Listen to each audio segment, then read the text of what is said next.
आज आम षष्ठ श्रेणी विज्ञान बहिर द्वितीय अध्याय खाद्यर श्रेणी विभागर अभ्यास कार्य आलोचना करवा। एक नंबरटी कही दि जा खाद्य तालिकार केउटी केउ श्रेणीर खाद्य चिन्हट कर संपृक्त कठरी लेख।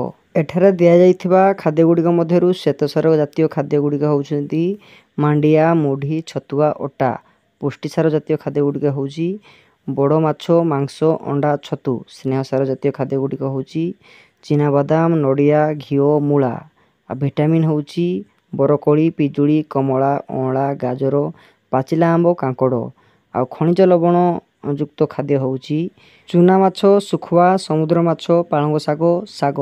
तापर 2 नंबरटी कहिछि केउ गुड़िक ठीक ठीक चिन्ह देई दर्शाओ। क नंबरटी कहिछि सूर्य किरण रे विटामिन डी थाए ठीक। ख नंबरटी कहिछि अँला रे विटामिन सी थाए ठीक।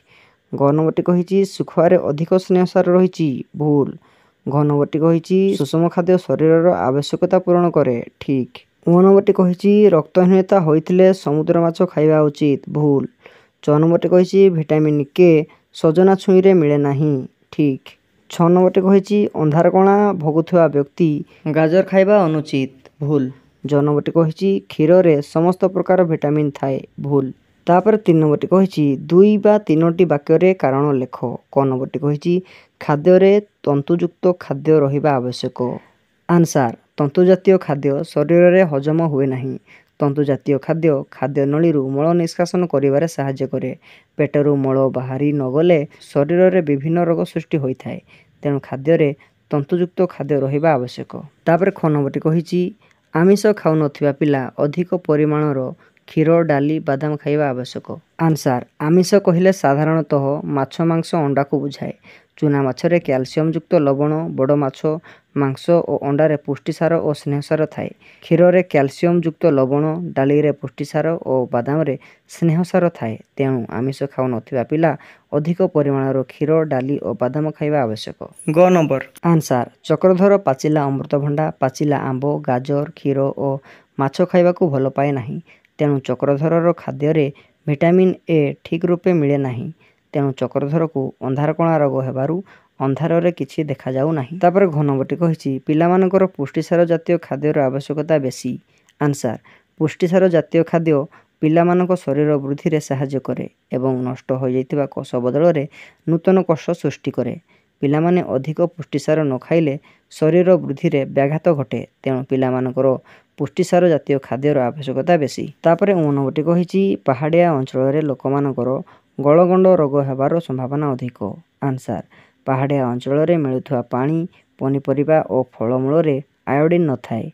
पहाड़िया अंचल लोकमानकर आयोडीन अभाव हेतु गलगंड रोग हेबार संभावना अधिक। तापर 4 नंबरटी कहिछि तळे दिया जाइथिबा प्रत्येक पोषक पई 2टी खाद्य पदार्थर नाम लेख। क नंबर पुष्टिसार डाली, मांस। ख नंबर विटामिन सी पिजुड़ी, टमाटो। ग नंबर खनिज लवण शाग, सजना छुई। तापर 5 नंबरटी कहिछि सागर केउटी न थाए। आंसर हबो स्नेहसार। तापर 6 नंबरटी कहिछि जदि सबु गाई और महिषी लोप पाई जांती ताहाले क्षीर, दही, घीओ, छेना व्यतीत आउ जेउ सबु खाद्य पदार्थ मिलिबो नाही सेहि मध्यरु 2टीर नाम लेख। आंसर अमूल स्प्रे, खुआपेडा। तापर 7 नंबरटी कहिछि गोटे वर्धिष्णु शिशुर और जणे वृद्धर खाद्यर आवश्यकता मध्यरे थिबा पार्थक्य जुक्ति सह संक्षेपरे लेख। आंसर गोटे वर्धिष्णु शिशुर जीवकोशर वृद्धि पई पुष्टिसार जातीय खाद्य आवश्यक। दांत और अस्थि गठन पई कैल्शियम युक्त लवण थिबा खाद्य आवश्यक। किंतु जणे वृद्धर उपरोक्त प्रकारर खाद्यर आवश्यकता न थाए। जणे वृद्धर शक्ति पई श्वेतसार, स्नेहसार और पुष्टिसार जातीय खाद्यर आवश्यकता थाए।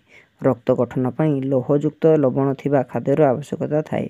झाड़ा परिष्कार पई तंतुबहुल खाद्य और रोग प्रतिरोधक शक्ति बढ़ाइबा पई विटामिन बहुल खाद्यर आवश्यकता पड़ी थाए। जदि भिडियोटी भल लागिछि तेबे मो चैनल को सब्सक्राइब करिया पई जमार भी भूलिबे नाही। Thank you for watching.